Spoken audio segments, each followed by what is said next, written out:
All right. Hello and welcome to Teaching Python. This is episode 134. My name's Sean Tiber. I'm a coder who teaches. And my name's Kelly Schuster Paredes, and I'm a teacher who codes. And this week we're speaking with Jay Miller, the founder of Black Python Devs, among many other things. But we'll just go with that headline this week. So welcome, Jay, to the show. We're excited to have you here.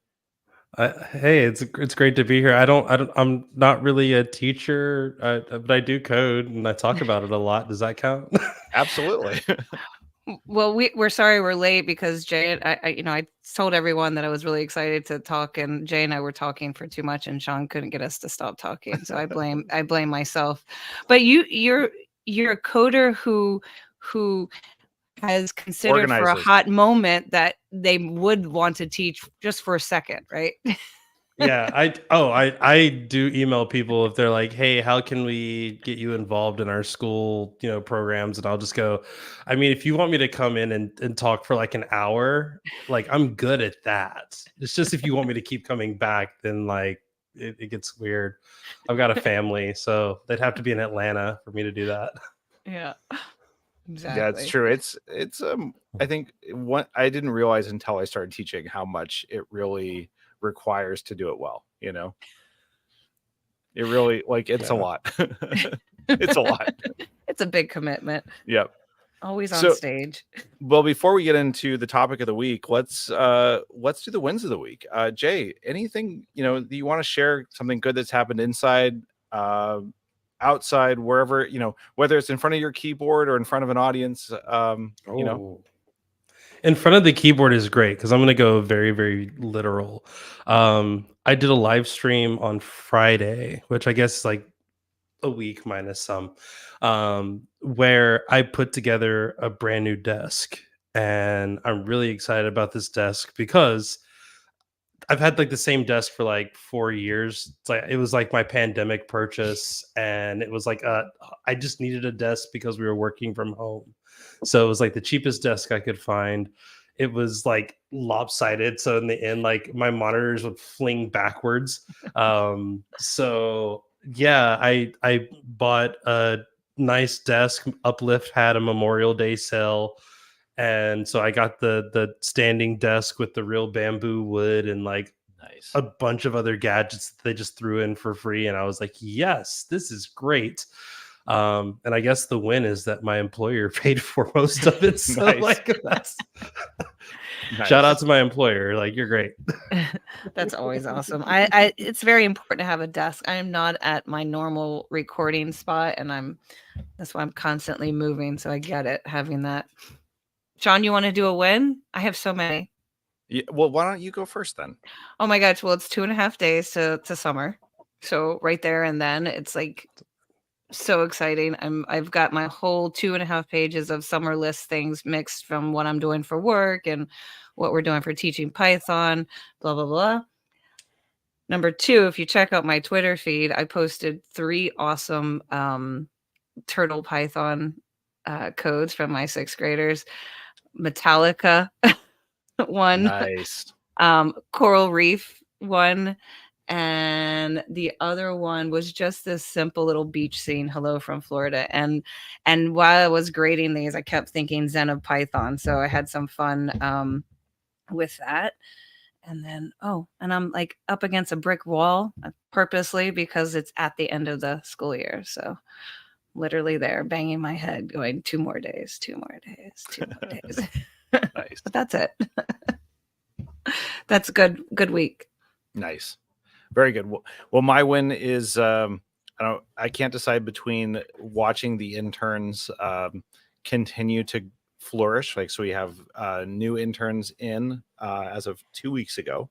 So they're in week 3 of 12, and they are going through all the things that interns go through, which is like, basically freaking out. Like, what do I do? What's going on? Remembering Sean's coffee order is what.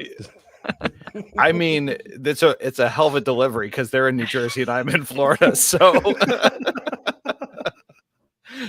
but honestly, the real win is after 2 weeks, I asked them for, hey, what do you think? Like, what was different than what you expected, right? Because people have this idea in their mind of what it's going to be like, and then you actually get somewhere. Like, what's it like now that you're here?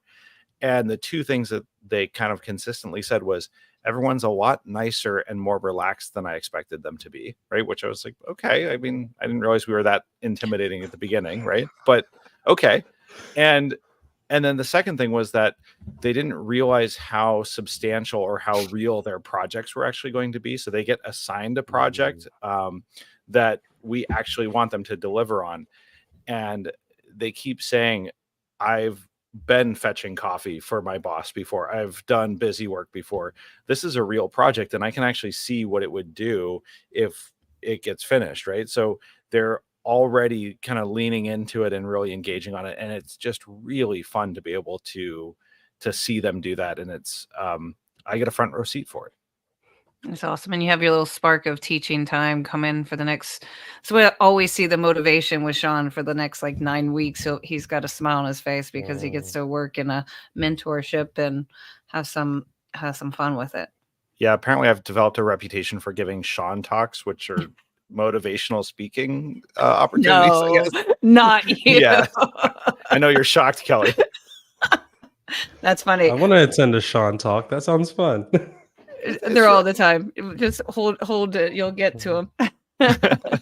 They're good. Sean, have you ever gotten to do the Ignite talks that they do at things like DevOps days? No, I haven't been able to do those. So these are fun. They're 20 slides, exactly 20 slides, and they're exactly 5 minutes, and the slides auto advance. So it's an amazing moment in which you can really tell if someone is like in their bag. Yeah. And then I've done a few, and I've done one where like literally the computer went to sleep. And so I'm like, as I'm talking, it's like blank screen. I'm just gonna keep going. And then when it came back up, I was like right where I was supposed to be, and everything. Like everyone was like, "Wow, that's so amazing!" And I was like, "It's that moment that makes me think like I would love to, be able to work with people on like a standard curriculum where I do have that time to prepare, which you would think as someone who goes and speaks at conferences that I would be more prepared when I get up. And the answer is kinda.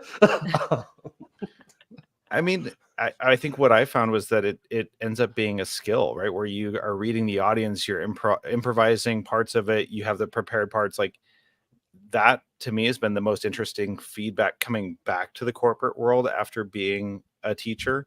Is that, wow, your public speaking is really solid. You can, just talk about anything and sound really confident about it. I'm like, well, that comes from being a teacher.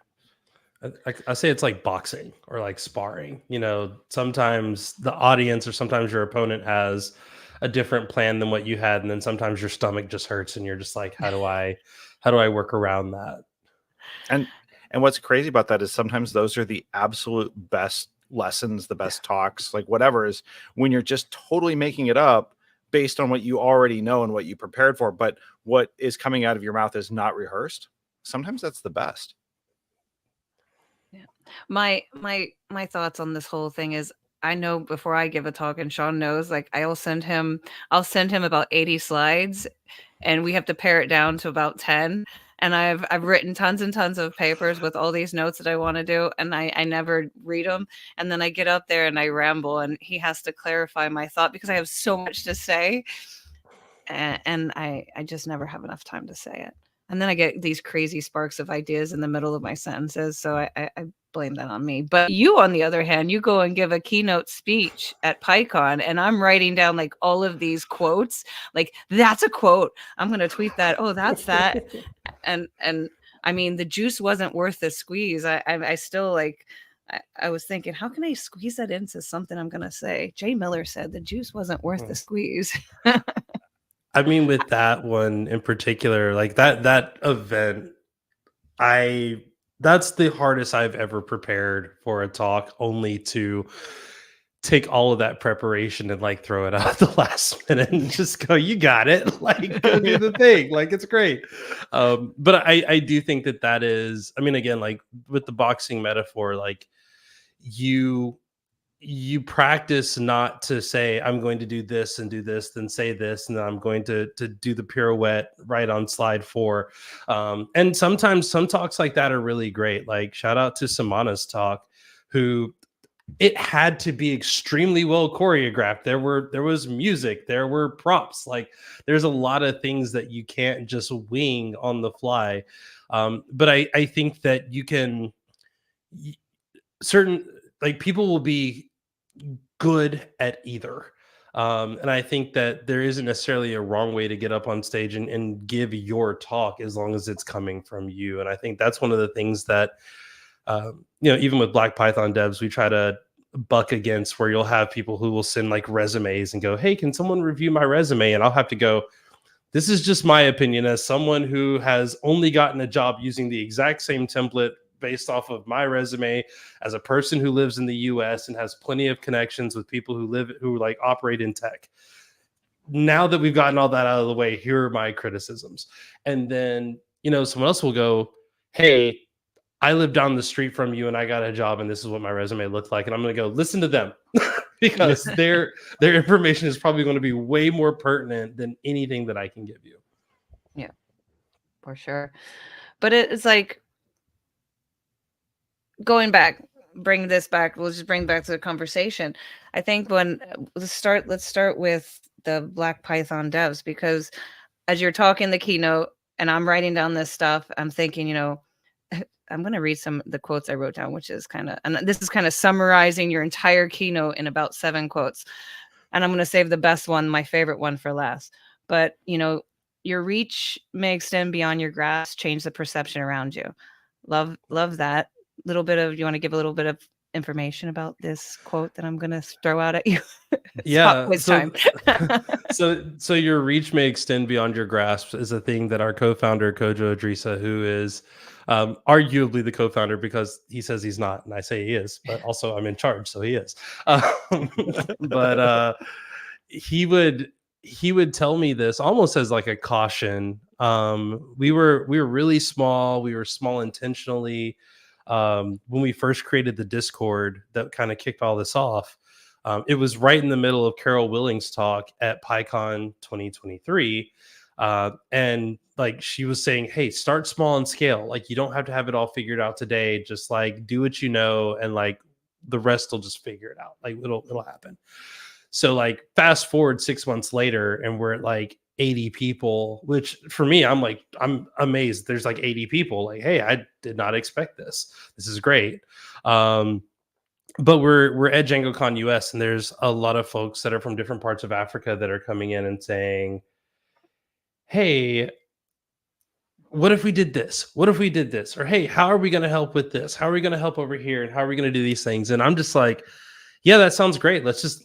I don't know, let's do this." And like it wasn't ever like a moment where there was a let's sit down and talk about it. It was like, I want to get books to parts of Africa. Okay, what's stopping us? Taxes and import fees. Okay, that sounds like a very big reality, but that's only for physical books. What about digital books? We would need someone to give us books. Okay, there are 3 authors over there. What if I just ask them for books? And they're like, "Oh, wait, we can do that?" And it's like, "Sure." So I just get up and ask, and they're like, "Yeah, sure. What do you need? 5 books, 10 books, 20 books?" And I'm like, "I haven't figured that part out yet, but I'll get back to you." So there was a lot of this moment of like, before we stop and start coming up with all of these disqualifications as to why we couldn't do a thing, let's just start with, okay, we can do this. And as I would get reminded that, your grasp is beyond your reach, it was like, okay, you're going to have to ask for help.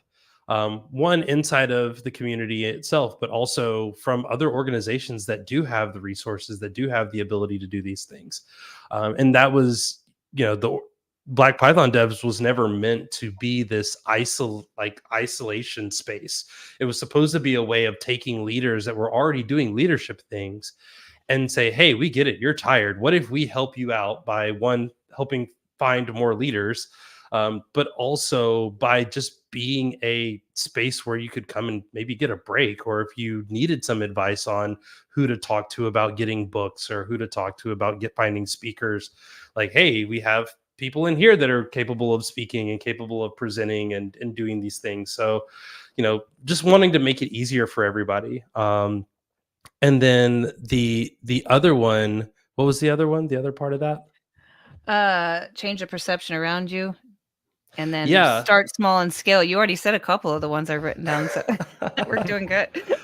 The changing the perception around you is one of those things that, like, anytime you're talking about a community and diversity, like, you run against the, like, I'm doing everything that I can, or like, I've tried to do this and it doesn't work. And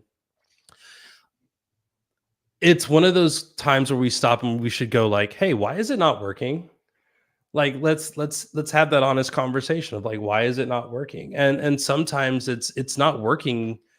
Maybe there is something that, we're doing wrong and we need to fix or we need to correct. And I would think this is like with teaching, if you're trying to tell someone new math, I don't know, like Right. hey, you need to do this thing, you need to do this thing, it's not working. Okay, maybe we try old math for once and just see if it works, like see if like it clicks.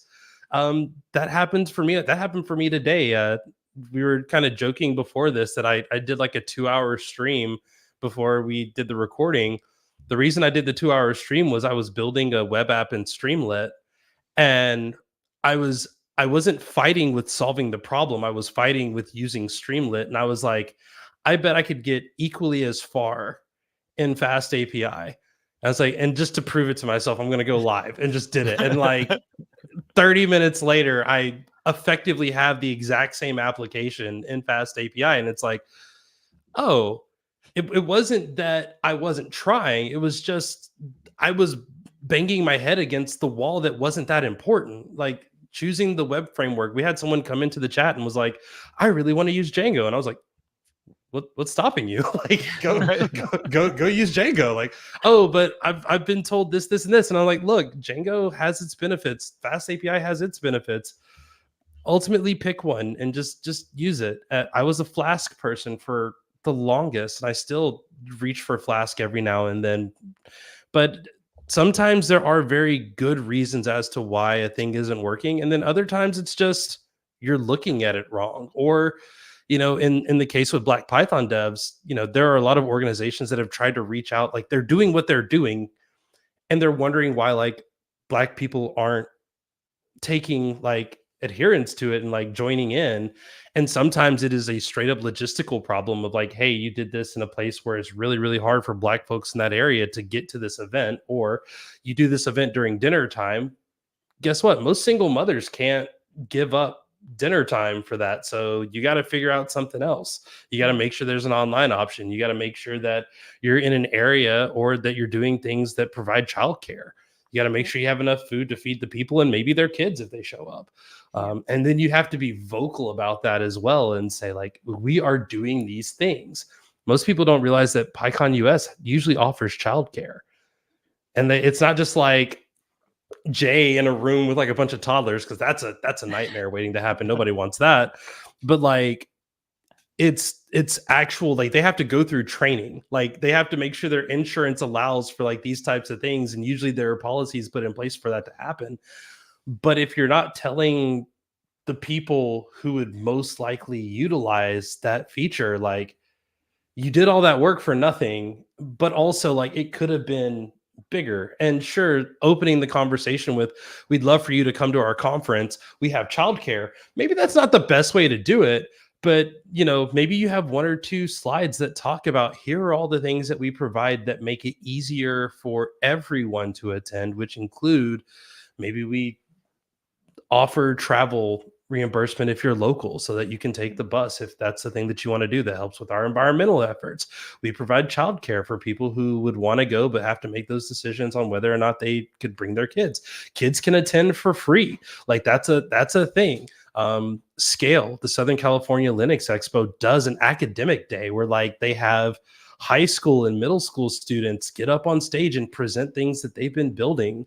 And like, one of my favorite talks from a high school student that talked about how they built like their own little like Plex server, for the school. And I was in my whole mind, the entire time I was like, I wonder if their teachers know that they did this. It's so funny because like today, and I don't know if it was subconscious, but I did a lesson today because I have to teach a week of AI. And I Okay. found this really great lesson about perspective and perception. And while you were talking, because these are like all the things I told you, I wrote down all of the quotes, but I was thinking about this. One of the lessons was understanding bias and how it's perspective rated. And they had the infamous duck rabbit picture, you know, where you see a duck, I see a rabbit, and the kids are like, it's a duck, it's a rabbit, it's a duck. And I'm like, wait, it's about perspective and it's your perception. And this is what happens with bias. And then we did the other one where it's like the 3 sticks and you see 3, and then you look another way and it says there's 4. It's like the I don't know, it's like the rectangles. I know you, it's like the optical Yeah. illusion, where it has, like, the optical circle. illusion Yeah, one, yeah. right? Yeah. And, Yeah. and they, and it's the whole conversation is, can you see what others see? Can you see what they, you know, what they point out? And if someone sees something differently, doesn't mean they're wrong. So that's that whole talk about, you know, we have to think about everybody when we're planning events or when we're at work or we're in the classroom. We have to understand, you know, what it is that they point out. How does it make you feel when someone tells you you're wrong? No, you can't come because, sorry, you have a kid. It's not my problem. That's you, not me, you know? So it was an interesting conversation with them. And we then the big one, the huge one on the next slide was this slide with the president of the United States. Yeah. And the kids were like, I didn't say anything. I said, and then there's this slide. And they're like, oh. And that's all the kids said. It's all a bunch of old white dudes. And I was like, no, not all, just one, you know, all but one. And the kids were like, oh. Yeah. And I said, and that's, you know, that's AI. And it was a really good conversation with the kids, because when you start seeing perspectives and you understand different, you know, perceptions of events, it changes. And then so this last thing, well, I have a whole bunch more, but 2 more. It was on a mission. They came, they spoke, and they left. It kind of hit me because sometimes we get the kids, right? We get the kids in and they're on a mission to code, and you get them in coding, and then the end of 9 weeks they leave. And it's, I know this is a very simplified version of what you're talking about in your keynote, but how do you keep people around and in the places where you want? And that's kind of how I took it away. You have a mission. They came, they spoke, they left. You want to get more Black developers at PyCon. And that, there wasn't really a question on that, but I was just stating that. I agree on the, you know, in the perception side of things. The funny thing about those optical illusions is that after you see it, it's really hard not to see it. And I think I've seen like the TikTok with like the weird dragon thing, and it's like the dragon's looking at you, and then you slowly move, and it's like actually the dragon is like the inside of the cardboard, and it's facing in the opposite direction. And once you know that, it's impossible to go back to seeing it as it looking at you. And I think that to me is one of the, you know, a really like just tangible feeling of, no one here is saying that you are intentionally excluding people from these things. It's just that there is a thing that you have probably never thought about. But once you see it, once it's been brought up, once it's been brought to your attention, it's really hard to ignore. One of my greatest accomplishments to the tech community is I've written one VS Code extension as of now, and it's quite simple. It's just called add code of conduct, and all it does is it lets you choose between 3 very popular codes of conduct, and it'll let you hot swap your email address so you can add your information to it. And it's the same code of conduct that's, you know, that was started with Django Girls and like Plone, and there's one built specifically for communities. And it was like, I made a rule for myself that was, if there isn't a code of conduct, I won't contribute to a project. And actually, I will offer to contribute, but I will only offer to contribute a code of conduct. And then from there, if they choose to add it, then I'll try to contribute beyond that. But it's one of those things of like, imagine having a sign on your door that says, when you walk in, we'll do our best to make sure that you feel safe. And then like every time you see that sign now, you're like, I feel good about walking into this place. And then you start to wonder why every building doesn't have this exact same sign that just makes me feel comfortable about walking into this place. And and that's really what some of these small things do. And again, like some communities will be like, how do we make ourselves more approachable for, historically excluded folks? And usually the first thing I will check is see if they have a code of conduct, and more importantly, see if they talk about the fact that they have a code of conduct and that they vocalize it. That's the first, any meetup that I'm in charge of. Hi, welcome to the meetup. The next slide. This is our code of conduct, or at least a summarized version of it. If you want to read the full version, it's this, but just know that while you're here are the rules of engagement. Here's how we expect you to treat everybody. Here's what is not acceptable. And then here's also how we're going to enforce that. And if you have any questions, you can ask me. And if for some reason I'm the person offending you, here are 2 other people that you can ask. And if all of us are just ganging up on you for some very strange reason, here's an email to someone who's not at this event that you can reach out to. So like, above all, you should feel like you're absolutely safe.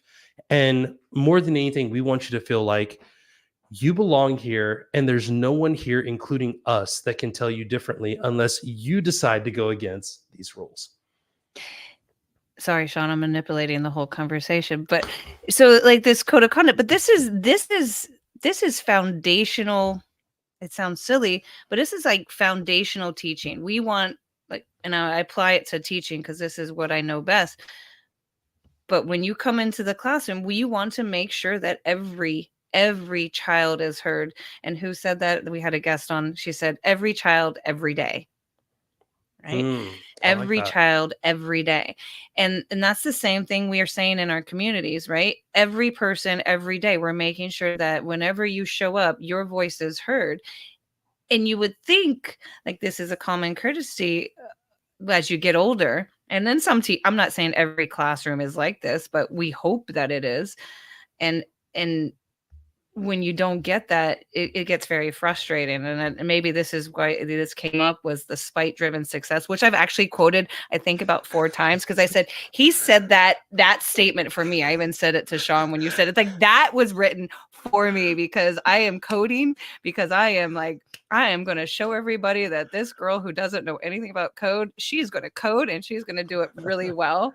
And I had a lot of compliments this PyCon that I've become very confident in speaking, but it was that spite driven success. And I don't think like I'm taking it out on one person, and I'm assuming that's not what you meant either. It was just like, you said no, I'm doing it. What was your take on your spite driven success? I stole that from Drew.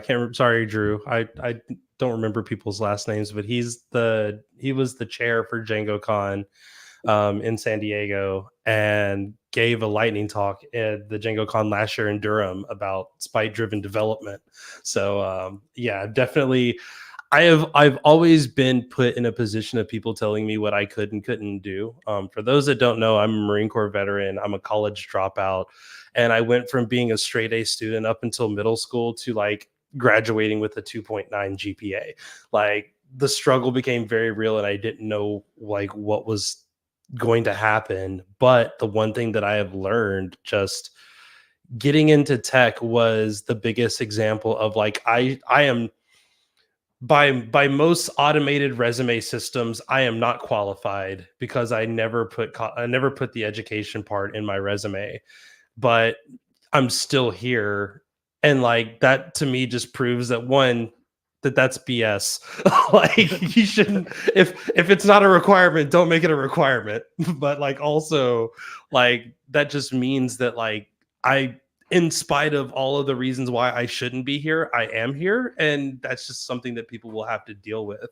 But I have a question for Sean, because we're talking about this, like every voice being heard every day. Like, how does that work with interns? Because we don't have interns. I think we were talking about maybe like me personally funding like one person to come and help me. But we have over 500 people. And it's like with most communities, you'll have like hundreds of people and then like 10 who are active, like overly engaged. And you want to get the voices of the others in the community. And I mean, it's the same problems that other communities deal with. We're dealing with that too. So with interns, I'm guessing the expectation is, as I was told growing up. Sometimes children are meant to be seen and not heard. Like this is, I feel like interns probably have that same chip on their shoulder of like, no one's going to value my opinion because I'm an intern. I'm here to learn. I'm not here to provide feedback. Yeah. I mean, I think there's a couple things that are contributing to the program operating the way that it does and contributing to the way that it feels for interns, at least from what they're telling me. I start every internship class by telling them that summer interns are a big deal for us, right? Like this is something that we really care about.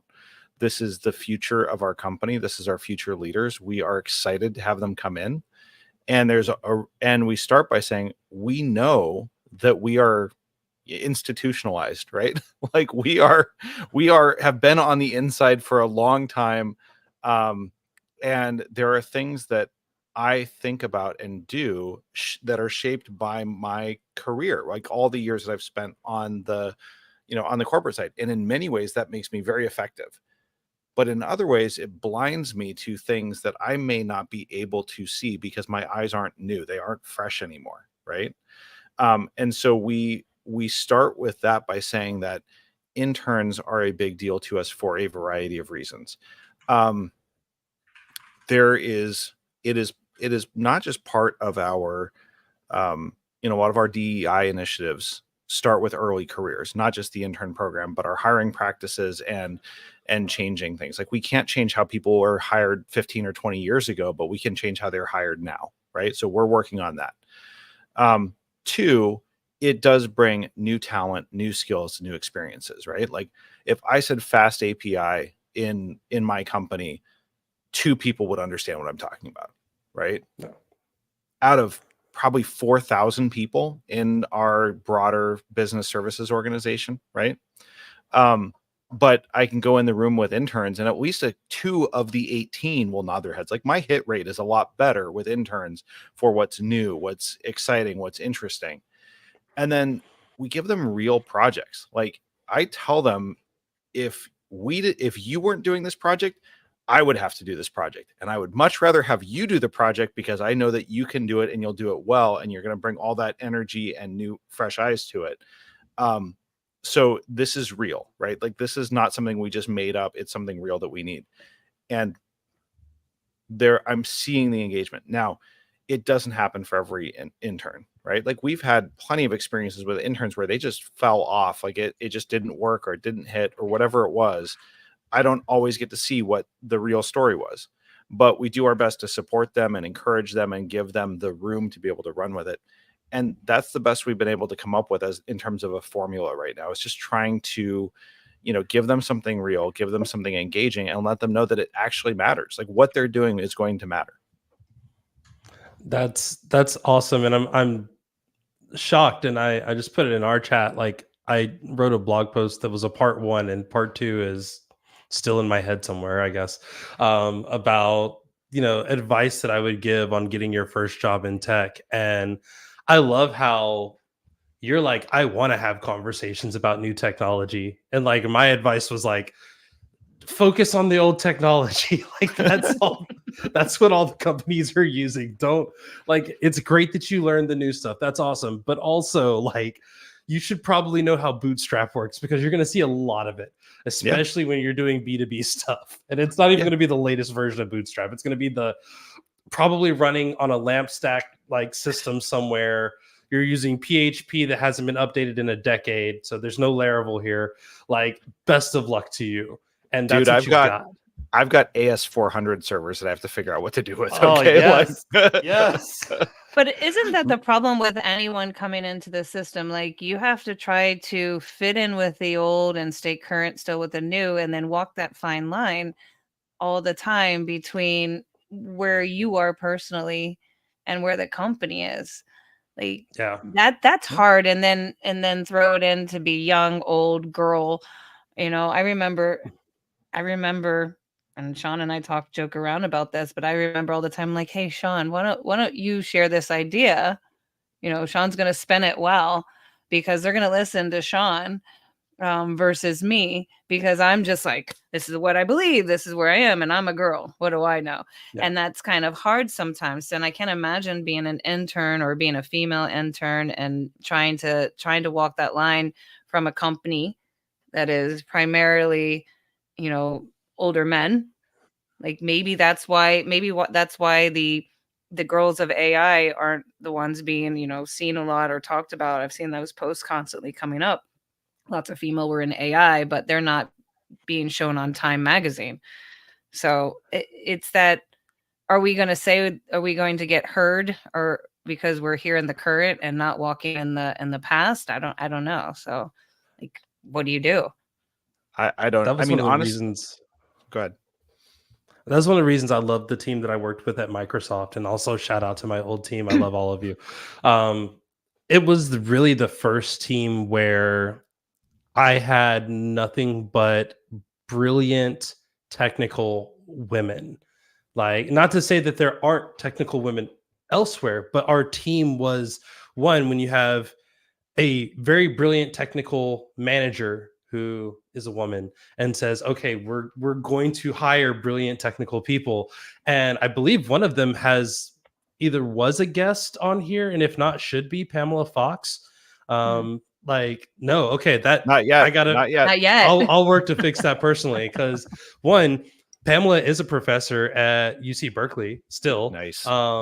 And is a principal advocate at Microsoft in the Python space. Live streams doing AI stuff, is building the like standard most popular AI demo that Microsoft has. And it is you're like making me get all excited here. AI, Professor exactly. Berkeley, female. Oh my gosh. But that was the beauty of it, is that was the standard. Like, I had so much imposter syndrome being around just amazing women in tech, like Nina Zakarenko, who was my manager when I was hired. Like, I learned Python based off of some of her PyCon talks. Like, her talk on logging was how I learned how to do logging with PDB and so many other things. And she does so many amazing projects with wearables. And like Dr. Sarah Kaiser literally has a quantum programming children's book. Like, these are so amazing. And like, when I was an advocate and I made the move to go to Microsoft, a part of it was that, hey, there's like a promotion that comes with this, and also there's the name. Like, the name is cool, but like, there was also this moment of, I saw brilliant women in positions above me, and who were like excellent leaders. My skip that I interviewed with, I call her my skip for life, because if I ever have a question about the tech career, like, I don't hesitate to just text her and ask it. So many amazing people. And like, you're right. It is one of those things where like, hey, how come we're not hearing about this person? How come we're not hearing about the primary maintainer of arguably one of the most popular AI demos out there on the planet? And I don't know the answer to that. I can't necessarily say it's because she's a woman, because one, she would be like, "Nuh-uh," because I'm amazing, and maybe she's like, I just don't like going out of my house. But there's a lot of amazing folks out there, and this has been a thing that I have actively had to talk to people about still, with the idea of something like a Black Python devs, is like the idea of meritocracy and people being hired based on whether or not they're qualified. And my answer is simply, there are billions of people on this planet. There's more than one person that is qualified for this role. And like, the fact that you're usually looking in only one direction, which is like, cis white graduate from Stanford, cis white graduate from MIT, cis white dude from Caltech, cis white dude from Georgia Tech. Like, sometimes looking at the local community college isn't because that person wasn't smart enough to get into Georgia Tech. Or in my example, I went to a state school. I went to Macon State when I did get accepted into Mercer University and some private universities that I was like, cool, I am qualified to do this. I just don't have the money to. And for me, the decision of what school I went to for a whole whopping 6 weeks was like, it was a purely financial decision. Yeah. And sometimes the person that is most qualified for the job is in a place that you've never looked before, you've never talked to before, because your company doesn't hire in places like Cameroon, or you don't think that you can hire from countries like Zimbabwe who used to have sanctions but don't anymore. Um, and it would be hard to put that amount of scrutiny on a company and be like, hey, you need to be looking at the US sanctions list every single day to see if things change. And it's like, I don't think that's a reasonable ask, but maybe it is for us. Maybe if we know of countries that have weird socio-political issues, and the people haven't done anything wrong, they're just victims of an establishment that they were born, where they were born. So maybe it's our job to find out that news and then do everything in our power to spread it as far and wide as we can, and to sit down and have conversations. A lot of people will want to hire me because I live in Atlanta, and that's easy. I'm an advocate. I'm an advocate that lives in the busiest, like near the busiest airport on the planet. Like, I can go anywhere and it's a straight shot. But that doesn't mean I'm the most qualified for the job just because of my location. And like, now I have access to hundreds of other people who might be way more qualified than I am. And the only reason that they haven't applied is because they don't think that you would even consider them. Or, we have to break down that first barrier of like, hey, why don't you hire here? And Yeah. sometimes it is a very realistic reason, but other times it's like, oh, well, we don't know anybody in the area. So how would we be able to vet them? Like, how do we know that they'll have the right infrastructure for it? And it's like, oh, okay, well then we can work to be those people, and then you can vet them through us, and we'll do our best to make sure that they have everything that they need to be able to do what they need to do. Well, and the other thing I would add to that, though, is that I think a lot of companies, and I'm not excluding my own company from this, like, what's our recruiting process? Well, we made a job requisition, we posted it on our Workday, we put a link to it on LinkedIn, right? Okay, well, we've done our work, right? Like, that's it. We're done. We've put it out there. It's on the internet. Anyone can apply to it, but yet nobody does, right? Or it's the typical people that do, right? That you would expect. So there's that additional level of putting in the effort, right? Like putting it out there, making sure that people are aware that, hey, you know what? This company that makes Oreos is actually a pretty cool place to do tech work also, right? And like, you Yes. could come work with us and it would be great. How do And we you do get that, right? Oreos. Yeah, well, not as many as you think, but probably less than you need, right? Like, less than you should. But I think that that's also part of the problem, right? Is like most companies don't necessarily go put the extra effort in. They feel like they've done their part by putting on the internet because anyone could apply to it, but it doesn't mean that everyone even sees it or knows that it's available, or knows, to your point, that it's a safe place to work, right? I was thinking about it when we were talking earlier. When I had the opportunity to go to Japan for work early on in my career, and it was really cool. And I got like a little bit of extra time to do some sightseeing. And I went to Himeji Castle in like south of Osaka. And I'm a pretty big guy. I'm like 6'2", 6'3", right? And Himeji Castle was built in like 1500 or 1600 or something like that. If you've ever been in a place where the ceilings are just about a foot too short, right? Or the doorways are about 6 inches too narrow, or like nothing feels right, Yeah. And so like me coming in with my modern expectations of like, or just my expectations of what a room should feel like, right, is very different than someone who actually lived in that castle when it was built, right? So it kind of feels like the same thing. Like, how does someone know that the room is the wrong shape if they've been living in it their whole lives and they don't know something differently, right? Like, how do you know that your workplace is not safe if that's the one you've been in for the last 20 years of your career and you're just used to it by now, right? Yeah. How do you change it? You have to be aware of the problem to even do anything about it. I think that's the biggest thing too, is because they're often like, this was one of those things that I noticed, where if you're ever at a company and you see that like everybody that looks a certain, like has a certain skin tone, identifies a certain way. Like they seem to have a very short shelf life at the company. Like that's a good warning sign.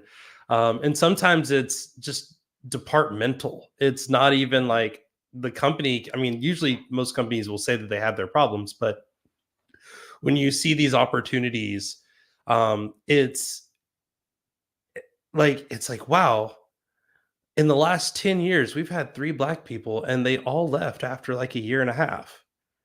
I'm not saying that we did something wrong, but like there's something that's there is probably saying, and sometimes it's just it's a matter of, progression. I had this conversation and I have this conversation regularly with people in our community of like, my tenure at Microsoft was great. Like I worked on really cool things. Me leaving again, I just wax poetic about all these amazing people. Yeah. Like me leaving was purely a career move. It was here's an opportunity that I don't believe I'm going to get if I stay here, so let me leave. And the opportunity arose to go back and be in a different position or be in a different place. Like I would entertain that thought. Um, you know, I can't necessarily always agree with everything my employer does, but like that's every company that I've worked for. Like I've worked for the government, like I've been a part of the US military. Like, yes, I understand it gets really complicated. Um, but I think that there are definitely moments where I've looked and sometimes I've stayed at a place longer than I should have because I was the only person that looked like me in the room. And I was just hoping that one day someone else would come in and look like me. And like when I go, hey, that thing that happens on Tuesdays, does that bother you too?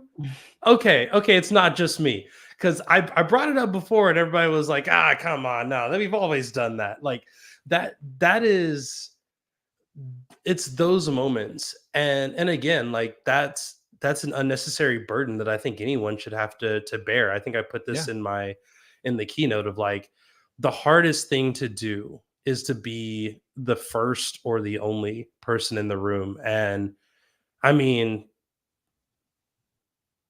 as long as I've been in tech, as long as I've been like working at tech companies as a developer advocate, I've always been the only black person on my immediate team.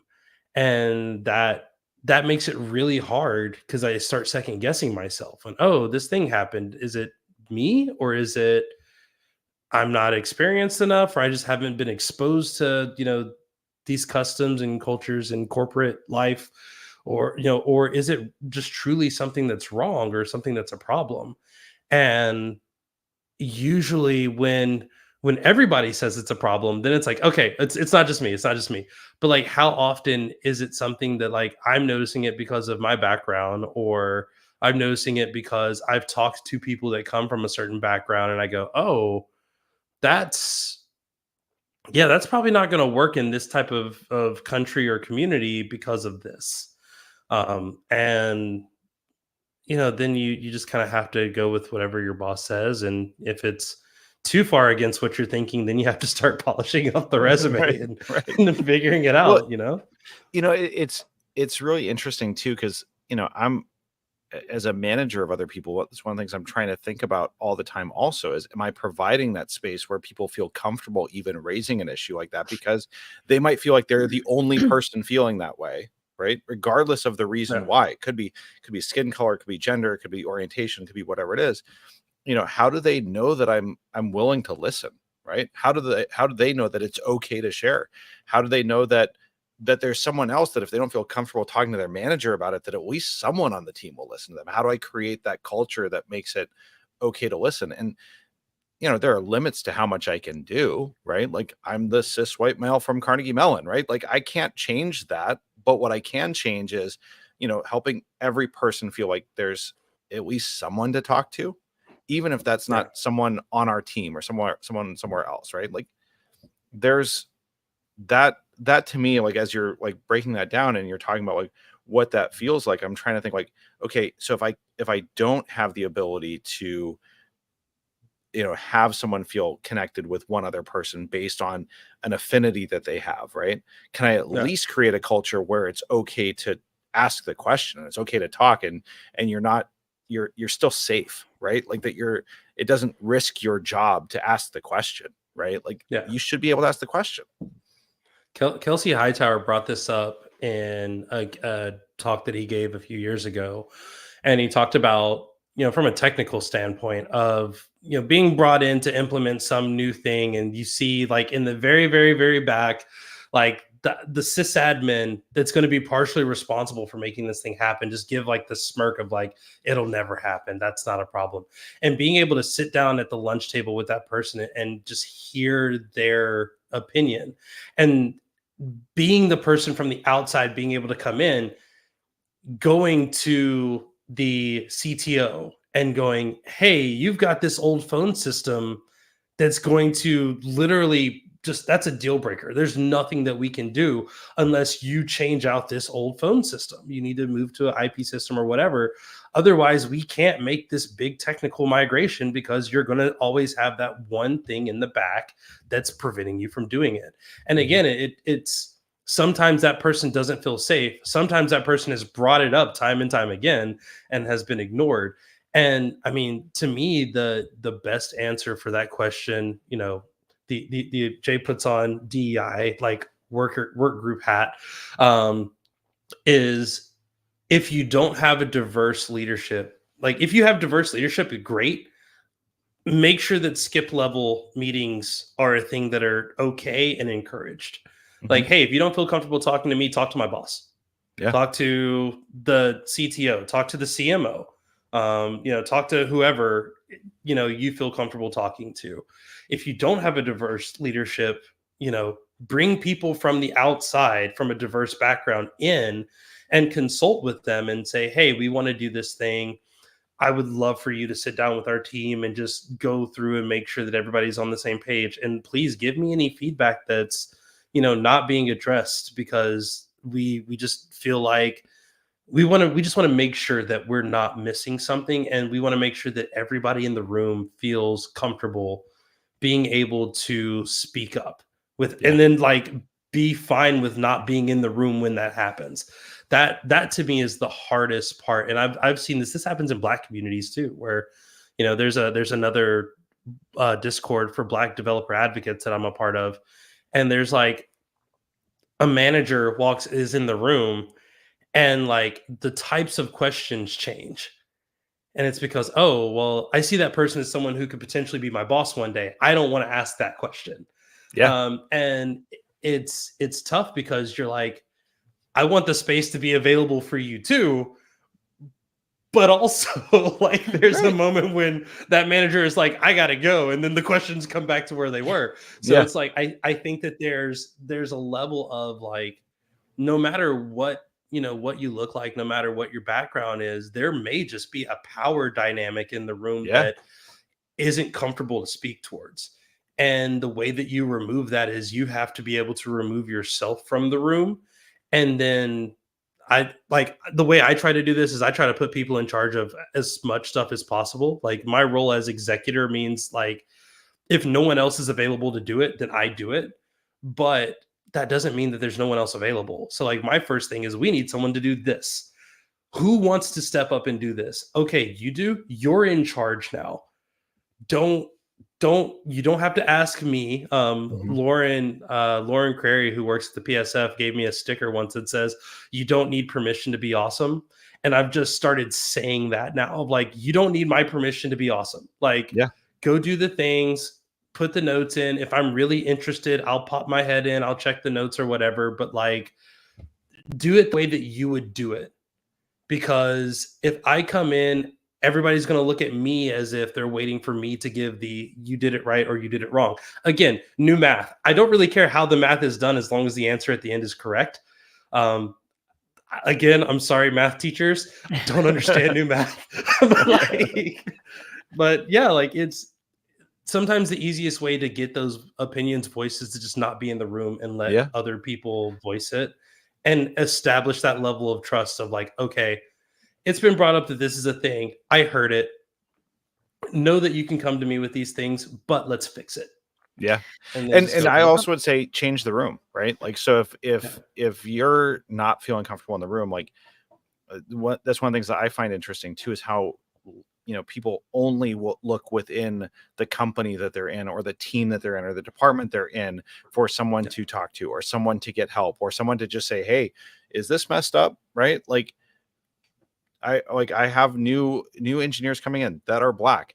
Guys, there's black Python devs. Go check it out. Tell me what you think. Like, if it's great, go hang out there. Like, get help. Don't limit yourself just to the team that you're on, or the department that you're on. Like, again, there's a billion people in the world. Some of them probably have some amazing advice to give you. And even just saying, like, yeah, that's messed up. You should definitely speak up about that. Just someone who can support you and say, yeah, go talk about it. Yeah, I have to, because I have to. I'd be amiss if I didn't say this. I jumped into this conversation so quickly. Two questions for all people, new to the world, in the developer world. Two things. One, what's a and don't answer this yet. What's a developer advocate? And then two, you have to explain black Python devs, because we didn't even explain that at the beginning, because I was just so excited. Like, everybody knows Jay. Let's just start talking. It's a flip podcast, Kelly. We It's a just jump flip right in. podcast. I, And I we've love it. been on for 56 minutes, and normally we're ranging 30 to 40, but I was excited about this. So Well, developer advocate and black Python devs. let's answer it in reverse. That way we Okay. can like take this clip and then just move it to the beginning of like, so Black Python Devs is a community that was started last year at PyCon US 2023. It started out just as a Discord, and the kind of just evolved on its own into being more, which was fantastic and fun. The way that we provide our messaging around it is, we are an organization now, we're a nonprofit organization that extends the reach of the Python community into the Black ecosystem.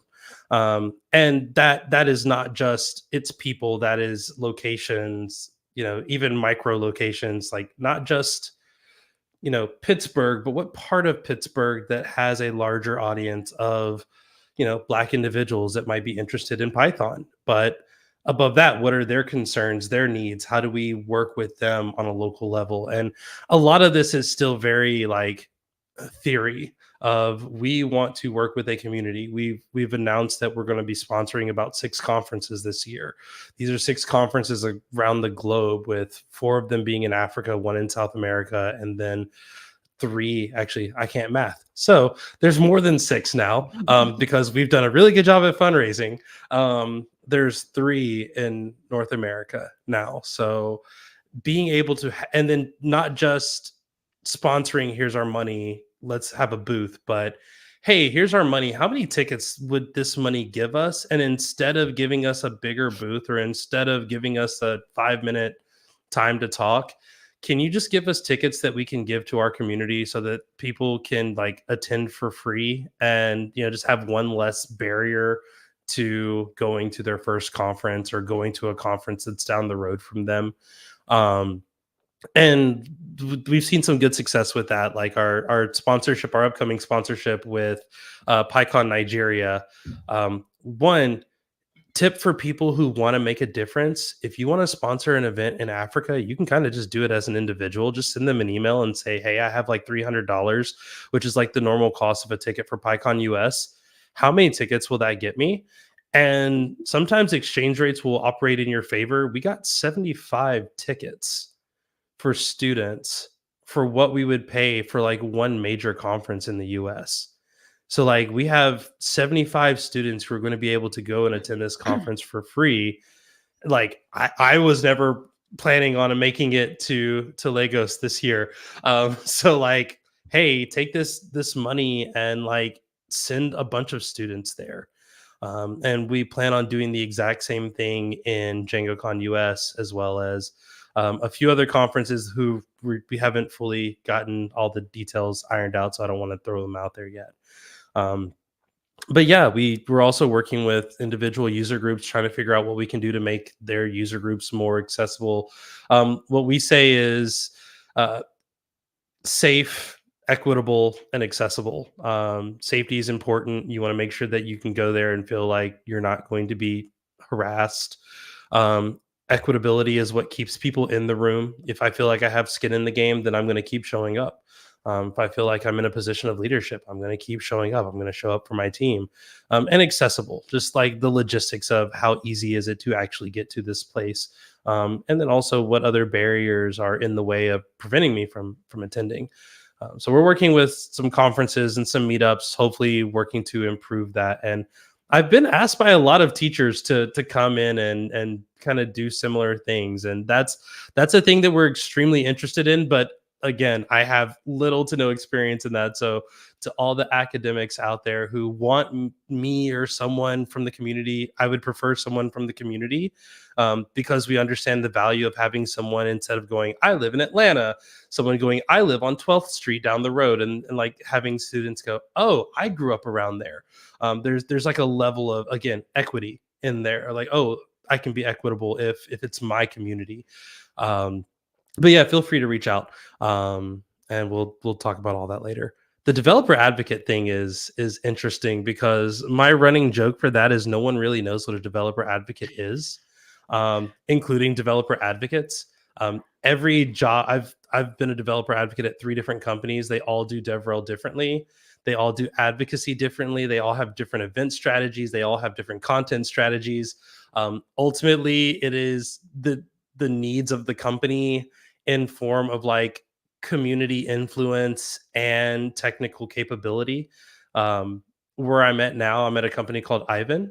Go check them out, aiven.io, especially if you're looking for database needs. I shouldn't say database needs. We are your trusted data and AI platform. That is the official verbiage.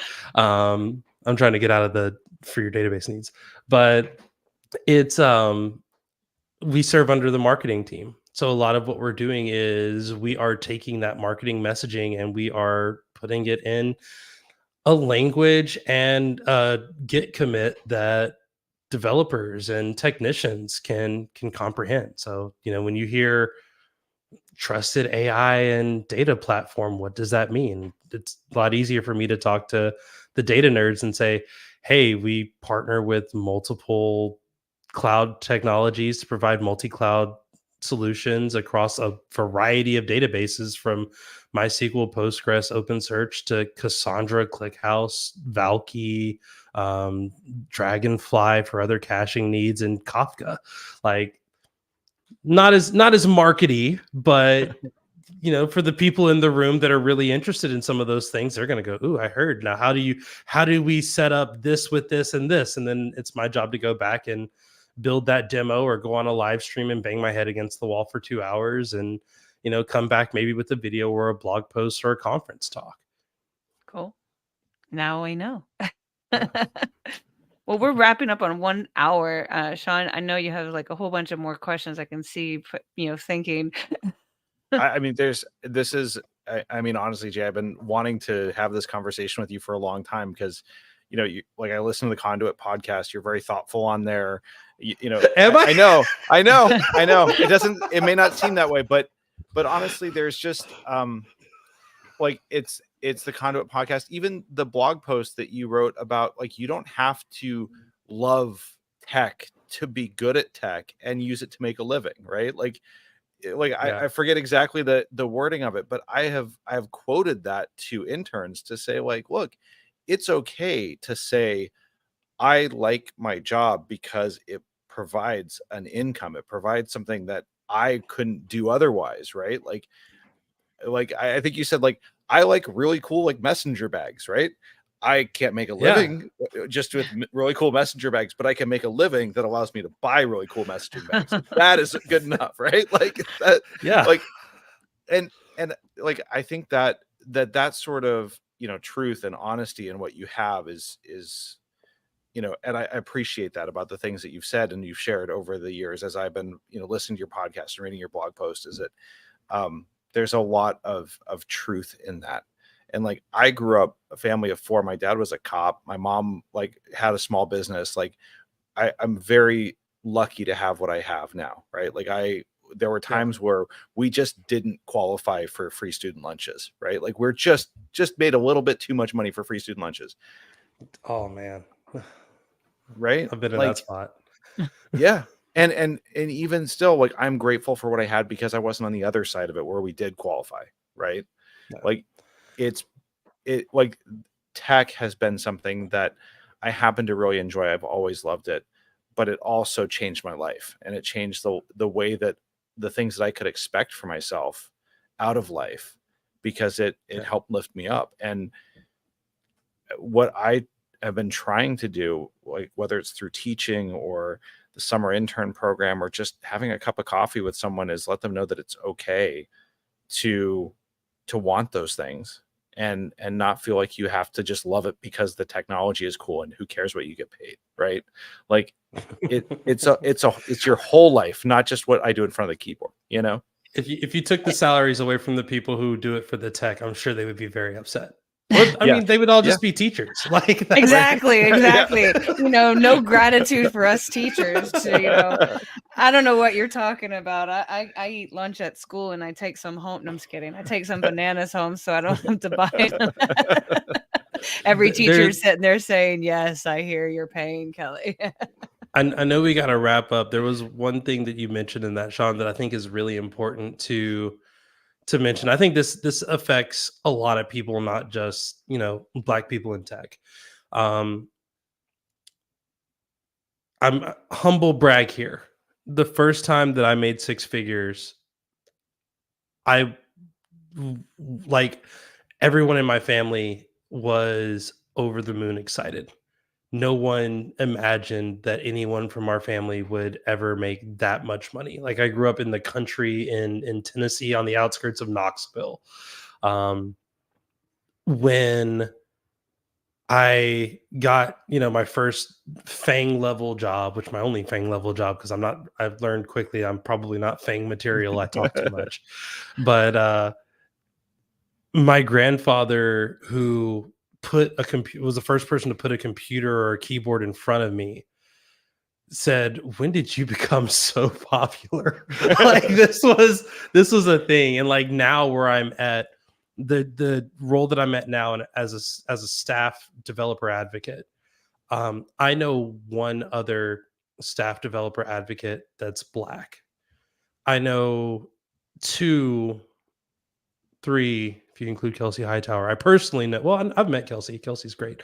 I know three staff level or higher people in developer relations, and that are Black, and that's it. So like there is a visibility problem of like this is a career path for people. Like they don't ever see it.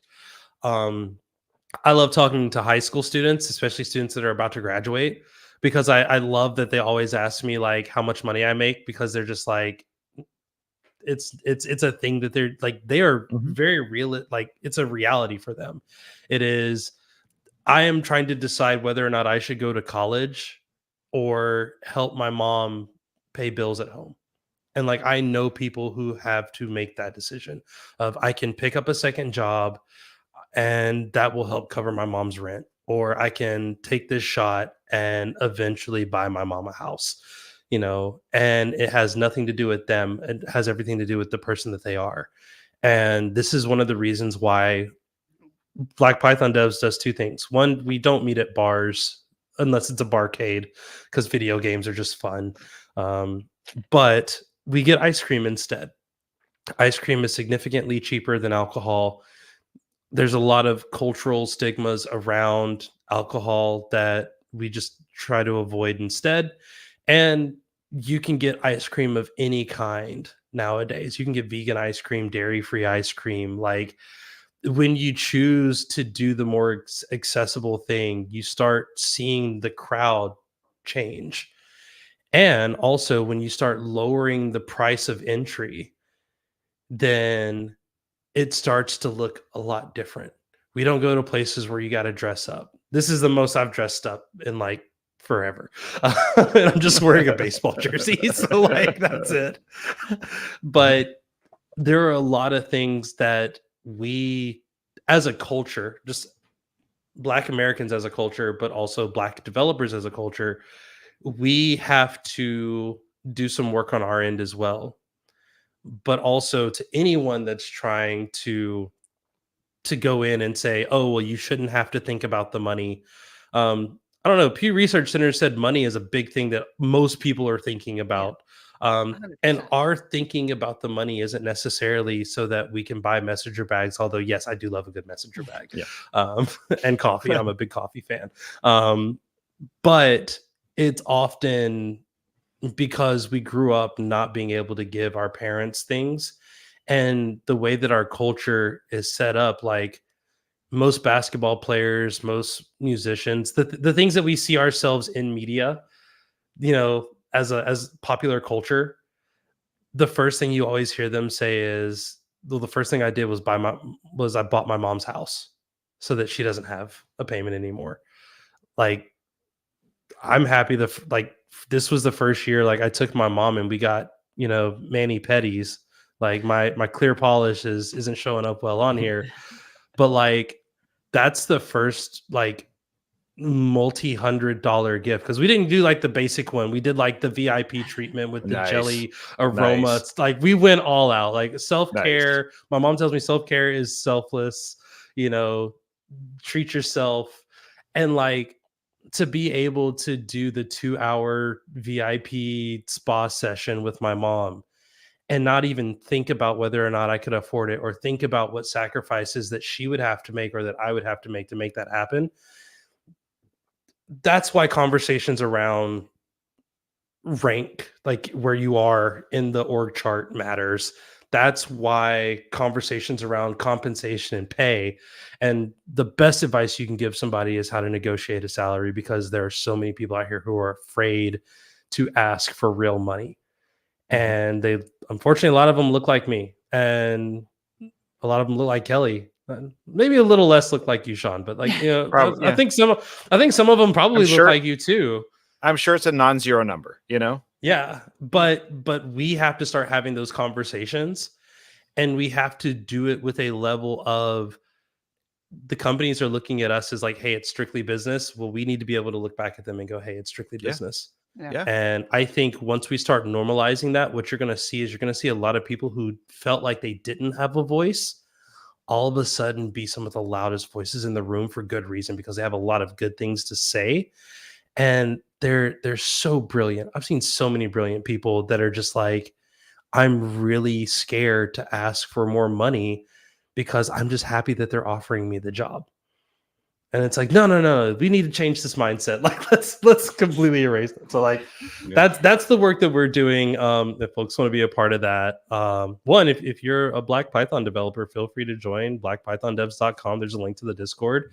If joining a community called Black Python Devs probably doesn't feel comfortable for you, there are other ways that you can do that. We have a support link. We're sponsored by the Gnome Foundation, and they are our fiscal hosts. So basically, they allow us to raise funds, and they also teach us how to be a nonprofit organization, which I never thought I would say again, which is like weird. Like, hey, I help run a nonprofit. Like, it's a very different thing than like I write code all day.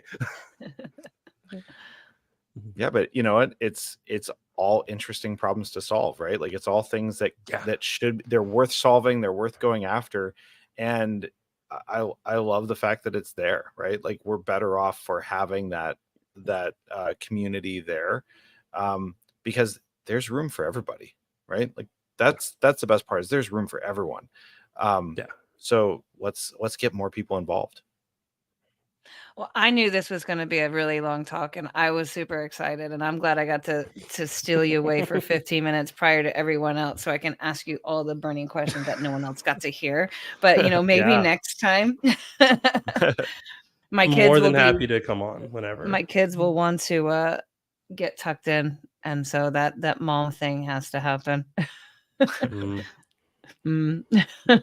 It's a mom and dad thing too, because I got to do the same thing.